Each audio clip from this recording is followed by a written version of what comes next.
Hello students, class 9। आज हमारा civics का बेटा चैप्टर 4 है संस्थाओं का कामकाज। हम इस चैप्टर को स्टार्ट करेंगे।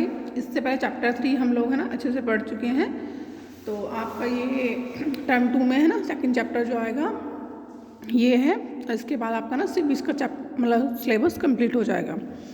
अब संस्थाओं का कामकाज क्या है? जाहिर है जब हमारी गवर्नमेंट हम बनती है तो गवर्नमेंट को ना किस तरह से कार्य करती है ना, या तो किसी संस्था के माध्यम से करती है ना, हर कार्य को एक सिस्टमेटिक तरीके से करती है। तो ये सब चीज़ें बताई जाएंगी। लोकतंत्र का मतलब लोगों द्वारा अपने शासकों का चुनाव करना भर नहीं। खाली लोकतंत्र का मतलब ये नहीं कि हमने भी अपने एक रिप्रेजेंटेटिव प्रतिनिधि चुन लिया, खाली यही नहीं है। लोकतांत्रिक व्यवस्था में शासकों को भी कुछ कायदे कानूनों को मानना होता है। जाहिर है लोकतंत्र में क्या होता है कि लोगों के द्वारा क्या माना जाता है, वह उनके कुछ भी रूल्स रेगुलेशन होते हैं जो उनको फॉलो करने पड़ते हैं। उन्हें भी संस्थाओं के साथ और संस्थाओं के भीतर रहकर ही काम करना पड़ता है। जाहिर है उन्हें भी जो हमारे प्रतिनिधि होते हैं उन्हें भी जो कार्य करना पड़ता है वो कैसे करना पड़ता है भाई, उनके ऊपर भी कुछ रूल्स रेगुलेशन होते हैं, उन्हें फॉलो करना पड़ता है भाई संस्थाओं के अंदर। और संस्थाओं के है ना जो रूल्स रेगुलेशन को फॉलो करके उन्हें कार्य करना पड़ता है। इस चैप्टर में हम क्या पढ़ेंगे कि संस्थाओं के कामकाज से संबंधित है, इन सब चीज़ों के बारे में हम इसमें पढ़ेंगे। फिर दूसरी चीज़ आती है कि भाई गवर्नमेंट जो ये महत्वपूर्ण फैसले लेती है वो किस तरह से लेती है, क्या उनका है ना तरीका होता है, ये सब चीज़ें इसमें आगे बताई जाएगी। महत्वपूर्ण भूमिका निभाने वाली 3 संस्थाएं। अब हमारे महत्वपूर्ण जो निर्णय लिए जाते हैं उसमें 3 इम्पोर्टेंट भूमिका कौन कौन निभाती है? विधायिका है, कार्यपालिका और न्यायपालिका, है ना। ये तीनों है ना अपना अपना एक रोल प्ले करती है। ये सब चीज़ें इसमें बताई जाएंगी आपको। हर संस्था के संबंध में हम क्या करेंगे, वह हर संस्था में जिसके बारे में बात करेंगे उसमें ये प्रश्न पूछेंगे, वह प्रश्न करेंगे कि भाई वे किस तरह से कार्य करती है, एक संस्था दूसरी संस्था से किस तरह से जुड़ी हुई होती है, इनके कामों को क्या चीज़ कम या ज़्यादा लोकतांत्रिक बनाती है ना। इन सब चीज़ों के बारे में हम इस चैप्टर में पढ़ेंगे। ये संस्थाएं मिलकर सरकार का काम करती है। जाहिर सब संस्थाएं तो जाहिर गवर्नमेंट के लिए कार्य करती है, तो सब मिलजुल कर ही कार्य करती है। लोकतांत्रिक व्यवस्थाओं की इसी तरह की संस्थाओं से है ना संस्थाओं से करते हैं भाई। जैसे अगर हम दूसरे कंट्री किसी लोकतांत्रिक संस्था की बात करें तो जाहिर है ना हर जगह की जो संस्था ऑर्गेनाइजेशन वगैरह होते हैं ना सब इस तरह से अच्छे से कार्य करते हैं। राष्ट्रीय स्तर पर भारत की सरकार को केंद्रीय संघ की सरकार भी कहा जाता है। अगर हम राष्ट्रीय स्तर पर सरकार की बात करें तो उसे क्या केंद्रीय संघ भी कहा जाता है। अब हम इसके बारे में ना आगे ध्यान से पढ़ेंगे। आता है हमारा प्रमुख नीतिगत फैसले कैसे लिए जाते हैं भाई। जो हमारे इंपॉर्टेंट प्रमुख मेन फैसले होते हैं है ना वो किस तरह से लिए जाते हैं, इनके बारे में बताया जा रहा है कि भाई एक सरकारी आदेश की गवर्नमेंट के द्वारा क्या होता है, एक आदेश निकाला जाता है। आपको यहाँ ये नीचे दिखाया गया है, पिक्चर दिखाई गई है ना। इसमें क्या लिखा है कि 27% of the vacancy in civil post and service under the government of India shall be reserve for SEBC। मतलब यहाँ पर ना उस समय पर एक आदेश जारी किया गया था क्या कि 27% जो जॉब है वो उनके लिए निकाली जानी चाहिए। किनके लिए भाई? जो लोग किसके अंतर्गत आते हैं कि जो SEBC है ना इसके अंतर्गत आते हैं है ना, उसमें बताया जाएगा आगे। ये दिखाया जा रहा है 13 अगस्त 1990 के दिन भारत सरकार ने एक आदेश जारी किया। 13 अगस्त 1990 को भारत सरकार ने क्या आदेश जारी किया है ना। जो आदेश जारी किया उस आदेश को क्या कहता है, इसे कार्यालय ज्ञापन कहा गया है। 13 अगस्त 1990 को जो भारत सरकार के द्वारा एक आदेश जारी किया गया था उसे क्या कहा गया था, उसे कार्यालय ज्ञापन कहा गया था। इस आदेश में उन्होंने क्या कहा था कि सभी सरकारी आदेशों की तरह इस ज्ञापन पर भी एक संख्या थी। जैसे आपको दिखाया गया भाई यहाँ पे एक ज्ञापन दिखाया गया कि गवर्नमेंट के द्वारा एक आदेश जारी किया गया था, तो इसमें कहते हैं इस पर भी एक संख्या थी है ना। यह आदेश उसी संख्या से माना जाता है कि यहाँ पे इसे OM नंबर है ना समथिंग दिखाया गया, यहाँ पे शो किया गया है, तो ये उसका नंबर है, ये चीज़ शो की गई मतलब शो की गई है। फिर वो बता रहे हैं भाई ये किसके द्वारा, OMN है ना, ये नंबर किसके द्वारा, कार्मिक जन शिकायत और पेंशन मंत्रालय के कार्मिक एवं प्रशिक्षण विभाग के एक संयुक्त सचिव ने इस आदेश पर दस्तखत किए। भाई ये जो ज्ञापन निकाला गया था किसके द्वारा निकाला गया था, कार्मिक जन शिकायत और पेंशन मंत्रालय के द्वारा निकाला गया था। और उसके जो एक संयुक्त सचिव थे उन्होंने इस पर क्या किए थे, अपने हस्ताक्षर किए थे। देखने में ज्ञापन क्या लग रहा है, बहुत छोटा सा लग रहा है, लेकिन क्या है, ये एक बहुत इंपॉर्टेंट है। वो कहते हैं यह छोटा सा आदेश मुश्किल से एक पन्ने का था, मात्र एक पन्ने का ये था। अगर आप इसे देखेंगे तो यह एक वैसा ही आम सर्कुलर या नोटिस लगेगा जैसे आपने स्कूल में देखे होंगे। जैसे हमारे स्कूल वगैरह में नोटिस वगैरह निकल जाते हैं, देखने में बिल्कुल उसके जैसा ही लगेगा, लेकिन क्या है कि यह एक इम्पोर्टेंट है। सरकार हर रोज़ विभिन्न मसलों पर, है ना, मसलों मतलब हर सरकार डेली मतलब किसी न किसी मसले पर, मुद्दे पर क्या निकालती रहती है, सैकड़ों आदेश जारी करती रहती है। लेकिन यह आदेश बहुत महत्वपूर्ण था। अब ये आदेश महत्वपूर्ण क्यों था, इसके बारे में इसमें बताया जा रहा है। कई सालों तक विवाद का कारण बना रहा। आइए देखें कि यह निर्णय किस तरह लिया गया और इसके बाद क्या हुआ। वीडियो कह रहे हैं कि जो एक ज्ञापन आदेश जारी किया गया था, ये क्या था, क्यों इम्पोर्टेंट था, इसमें क्या था, है ना, हम इसके बारे में पढ़ेंगे। इस सरकारी आदेश में एक प्रमुख नीतिगत फैसले की घोषणा की गई थी। भाई इस आदेश में क्या की गई थी, एक नीतिगत फैसले की घोषणा की गई थी। अब इस नीतिगत फैसले में क्या घोषणा की गई थी, अब हमें है ना मेन ये आता है कि भारत सरकार ने सरकारी पदों और सेवाओं में 27% रिक्तियाँ सामाजिक एवं शैक्षिक दृष्टि से पिछड़े वर्गों, है ना, SEBC के लिए आरक्षित की थी। गवर्नमेंट ने क्या किया था, जो भाई उन लोगों के लिए इसमें 27% उनकी सीटें रिजर्व की गई थी, जो लोग क्या सामाजिक, यानी या तो सामाजिक रूप से या शैक्षिक दृष्टि से क्या आते हैं, पिछड़े वर्ग में आते हैं। अब तक जिन जाति समूह को सरकार पिछड़ा मानती थी, उन्हीं का एक और नाम SEBC social and educationally backward classes है। पहले तो जो रिजर्वेशन दिया गया था किन लोगों को दिया गया था, जो SC या ST से बिलोंग करते थे, है ना। अब उनके द्वारा क्या लगा उनको कि जो गुरु, है ना, जो लोग कौन सामाजिक और शैक्षिक रूप से किस में आते हैं, भाई पिछड़े वर्गों में आते हैं, जैसे कि अभी बताया गया इसमें जो सोशल एंड एजुकेशनली बैकवर्ड, है ना, क्लासेस से ग्रुप से जो संबंधित लोग थे उनको दिया गया है।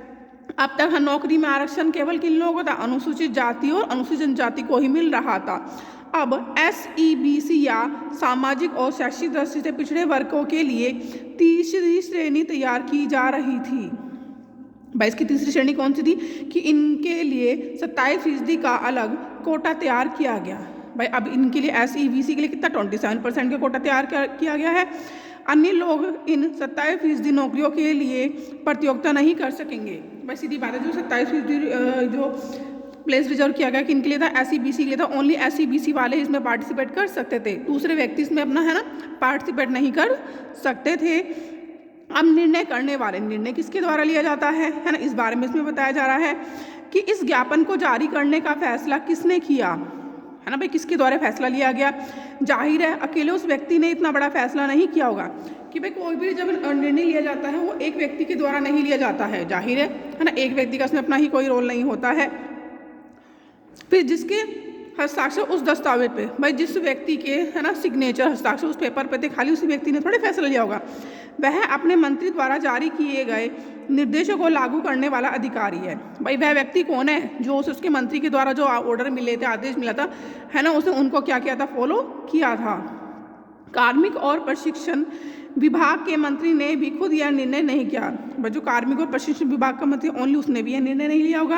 आप अनुमान लगा सकते हैं कि इतने बड़े निर्णय में देश के सभी प्रमुख अधिकारी शामिल रहे होंगे। जाहिर है जी, जब कुछ भी आप समाज में चेंज करना चाहते हैं, कोई बहुत बड़ा निर्णय लेना चाहते हैं, तो उसमें कौन कौन लोग अपना रोल प्ले करते हैं कि जो सभी, है ना, मुख्य अधिकारी थे, प्रमुख अधिकारी थे, है ना, वे सब लोग इसमें शामिल रहे होंगे।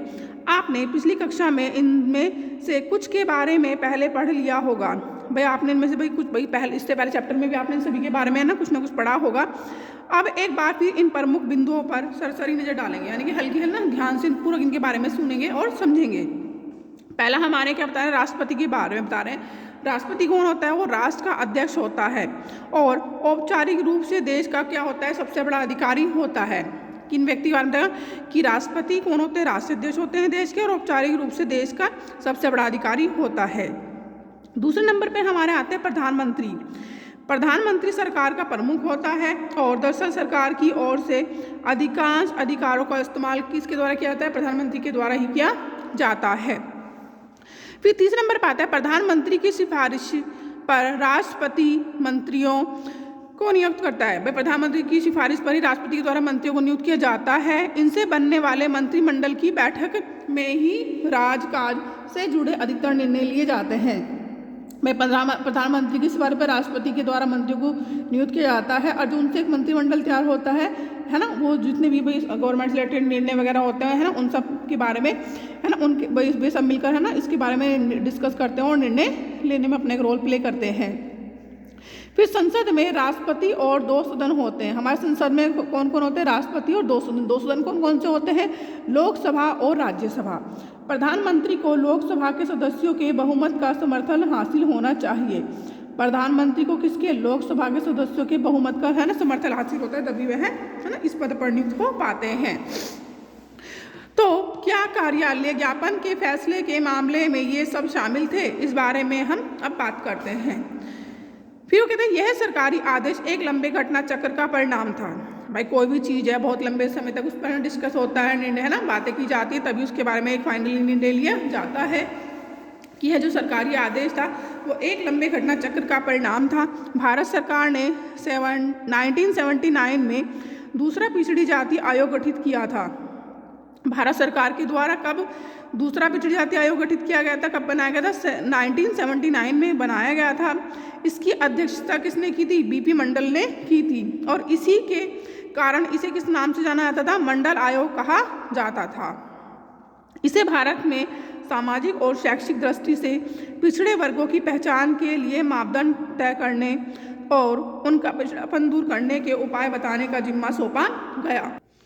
जो ये मंडल था इसको क्या कार्य सौंपा गया था कि भाई इसे क्या देखना था? जो सामाजिक और शैक्षिक दृष्टि से पिछड़े वर्ग में आते हैं उनको पहचानना था, है ना, और फिर उसको उस ग्रुप में शामिल करना था। इस आयोग ने 1980 में अपनी सिफारिशें दी।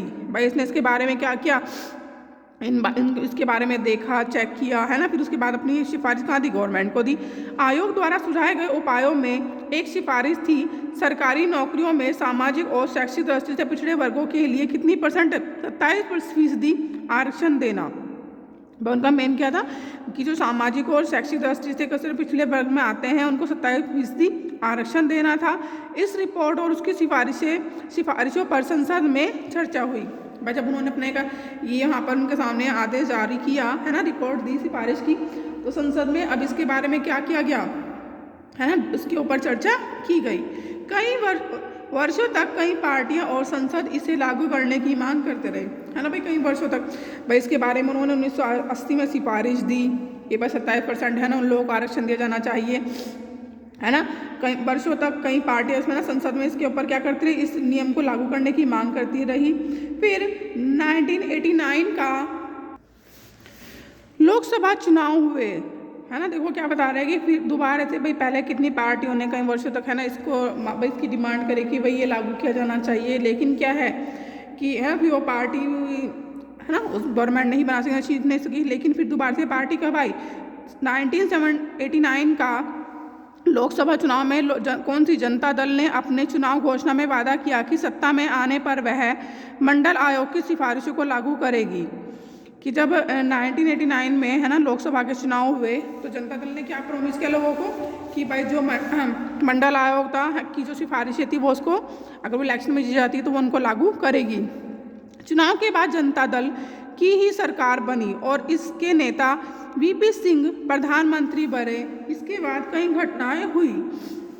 यहाँ पर एक, है ना, पिक्चर मतलब दिखा गया है, यहाँ पे पिक्चर दिखाई गई है, मतलब पिक्चर के शो के जरिए, पिक्चर के जरिए क्या दिखाया गया है कि 1990-91 में आरक्षण पर बहस का मुद्दा इतना महत्वपूर्ण था कि विज्ञापनकर्ताओं ने क्या किया? अपने उत्पादन को बेचने के लिए, अपने प्रोडक्ट्स को बेचने के लिए इस विषय का उपयोग किया। क्या आप अमूल के इन होर्डिंग्स में राजनीतिक घटनाओं और बहसों की ओर कोई इशारा ढूंढ सकते हैं? भाई ये दिखाया गया भाई अमूल ने क्या किया था? अपने प्रोडक्ट को बेचने के लिए किसका क्या ये टॉपिक उठा लिया, है ना, इसका सहारा लिया। फिर आता है नई सरकार ने संसद में राष्ट्रपति के भाषण के जरिए मंडल रिपोर्ट लागू करने की अपनी मंशा की घोषणा की कि जब जनता दल, है ना, कहाँ आ गई भाई, इलेक्शन जीत गई, तो उसने राष्ट्रपति के जरिए क्या, उनके भाषण के जरिए कि यह अपनी मतलब यह मंशा जाहिर की, लोगों को, है ना, बताने की कोशिश करी कि भाई हम मंत्रिमंडल रिपोर्ट को लागू करना चाहते हैं। 6 अगस्त 1990 को केंद्रीय कैबिनेट की बैठक में इसके बारे में एक औपचारिक निर्णय लिया गया।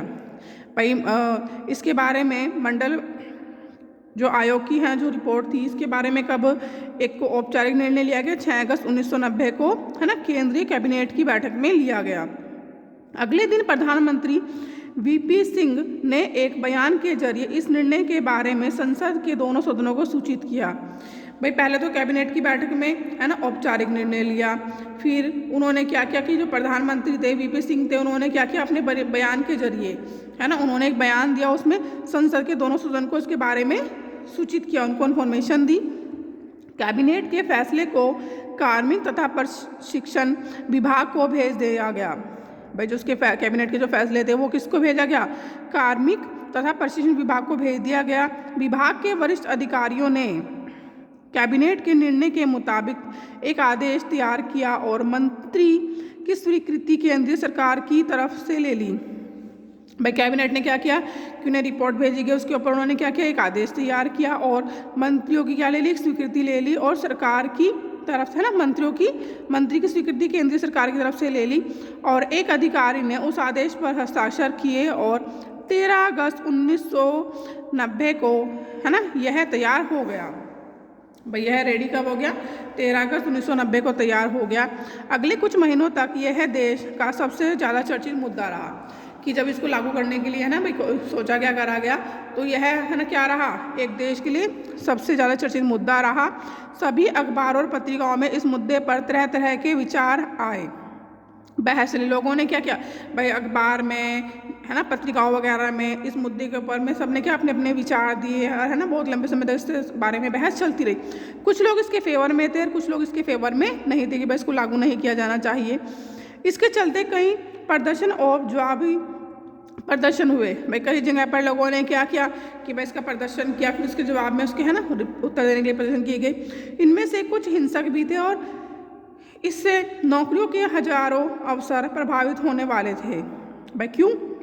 इसी लोगों की प्रक्रिया बहुत तीखी थी। कुछ लोगों का मानना था कि भारत में विभिन्न जातियों के बीच असमानता के कारण ही नौकरियों में आरक्षण की जरूरत है। भाई कुछ लोगों का क्या मानना था कि भारत में ना बहुत सारी जातियाँ होने के कारण, है ना, जातियों के बीच असमानता होने के कारण नौकरियों में क्या होनी चाहिए, आरक्षण मिलना चाहिए। और उनका मानना था कि इससे उन लोगों को बराबरी पर आने का मौका मिलेगा जिनको सरकारी नौकरियों में अभी तक उचित प्रतिनिधित्व नहीं मिल पाया था। कि भाई जिन लोगों को सरकारी नौकरियों में, है ना, अच्छे मतलब कुछ पदों पर जाने का मौका नहीं मिल पाया था, तो उससे उनको वो मतलब अवसर मिल सकता है। दूसरे पक्ष में लोगों का मानना था कि इस निर्णय से जो पिछड़े वर्ग के नहीं हैं उनके अवसर छिन जाएंगे। भाई कुछ लोग तो उसके फेवर में थे और कुछ लोग क्या थे कि भाई जो लोग पिछड़े वर्ग में नहीं आते उनसे क्या मिल जाए, उससे ये अवसर छीन लिया जाएगा। अधिक योग्यता होने पर भी उनको नौकरियां नहीं मिल पाएगी। कुछ लोगों का मानना था कि इससे जातिवाद बढ़ेगा। भाई सीधी बात है, कुछ लोगों में भाई जो पिछड़े वर्ग से संबंधित नहीं है, है ना, उनमें कैपेबिलिटी भी है, लेकिन फिर भी उनको क्या जॉब नहीं मिल पाएगी और इससे क्या बढ़ेगा, जातिवाद बढ़ने के चांसेस हो सकते हैं, जिससे देश की प्रगति और एकता पर असर होगा। यह निर्णय अच्छा था या नहीं, इस अध्याय में हम इस बारे में बात नहीं करेंगे। हम इस उदाहरण को यहाँ सिर्फ यह समझाने के लिए बता रहे हैं कि देश के प्रमुख निर्णय कैसे लिए जाते हैं। भाई आपको जो मैटर बताया गया है, मेन उद्देश्य था कि भाई किसी भी मुद्दे पे जब निर्णय लेता था वो किस तरह से लिया जाता है, ये बताना था। फिर इस विवाद का निपटारा किसने किया? आप जानते हैं कि सरकारी निर्णय से उठने वाले विवादों का निपटारा सर्वोच्च न्यायालय और उच्च न्यायालय करते हैं। जब किसी भी, है ना, भाई मुद्दे पर, है ना, किसी भी मुद्दे पर बहस वगैरह होती है तो उन विवादों को किस तरह से सुलझाया जाता है, वो सर्वोच्च न्यायालय और उच्च न्यायालय के द्वारा ना सुलझाया जाता है। इस आदेश के विरोधी कुछ लोगों और संस्थाओं ने अदालतों में कई मुकदमे दायर किए। भाई क्या हुआ कि जब ये आदेश जारी किया गया 27% किनको के लिए स्थान रिजर्व करेंगे, पिछड़े वर्गों के लिए, तो है ना, उसके विरोध में कुछ लोगों ने, कुछ संस्थाओं ने अदालत में क्या किए, मुकदमे दायर किए। उन्होंने अदालत से इस आदेश को अवैध घोषित करके लागू होने से रोकने की अपील करी। भारत के सर्वोच्च न्यायालय ने इन सभी मुकदमों को एक साथ जोड़ दिया। अब क्या किया गया कि भाई अलग अलग व्यक्तियों के द्वारा, है ना, अलग अलग संस्थाओं के द्वारा, है ना, एक मुद्दे पर अपनी याचिका दायर की जाती है, तो क्या करते हैं अदालत, सर्वोच्च न्यायालय या उच्च न्यायालय मिलकर क्या करते हैं कि उसमें से, है ना, उन सबको ध्यान से देखते हैं, उसमें से एक अपील उठा लेते हैं और उस अपील का, है ना, नाम दे देते हैं और बाकी सभी अपीलें उसके पीछे लगा दी जाती है। जैसे कि इस मुकदमे को इंदिरा साहनी एवं अन्य बनाम भारत सरकार मामला कहा जाता है। सर्वोच्च न्यायालय के 11 सबसे वरिष्ठ न्यायाधीशों ने दोनों पक्षों की दलीलें सुनी और उन्होंने 1992 में बहुमत से फैसला किया कि भारत सरकार का यह आदेश अवैध नहीं है, लेकिन सर्वोच्च न्यायालय ने सरकार से उसके मूल आदेश में कुछ संशोधन करने के लिए कहा। उसने कहा कि पिछड़े वर्ग में अच्छी स्थिति वाले लोगों को आरक्षण का लाभ नहीं मिलना चाहिए। भाई जिन लोगों की स्थिति अच्छी है उनको तो लाभ नहीं मिलना चाहिए, लेकिन जो भाई है ऐसे व्यक्ति हैं जिन्हें आरक्षण की आवश्यकता है, उन्हें आरक्षण जरूर मिलना चाहिए। उसी के मुताबिक 8 सितंबर 1993 को कार्मिक एवं प्रशिक्षण मंत्रालय ने एक और आदेश जारी किया कि यह विवाद सुलझ गया, है ना, और तभी से इस नीति पर अमल किया जा रहा है। भाई वो कहते हैं कि गवर्नमेंट ने क्या किया कि भाई अपना आदेश जारी किया और बाद में एक नीति पर अमल किया है, कि बाद में एक आदेश दिया कि भाई जो यह मुद्दा चल रहा था, यह मुद्दा क्या हो गया है, सुलझ गया है। आप बेटा इस चैप्टर को ध्यानपूर्वक, है ना, पढ़ेंगे और वीडियो को ध्यान से देखेंगे और जहाँ जहाँ इंपॉर्टेंट चीज़ें होती है, जैसे कुछ चीज़ें बताई गई हैं, आप उनको अंडरलाइन करेंगे और उसके ऊपर वेरी शॉर्ट क्वेश्चन आंसर अपनी नोटबुक में नोट करेंगे। ठीक है बेटा, बाय, टेक केयर।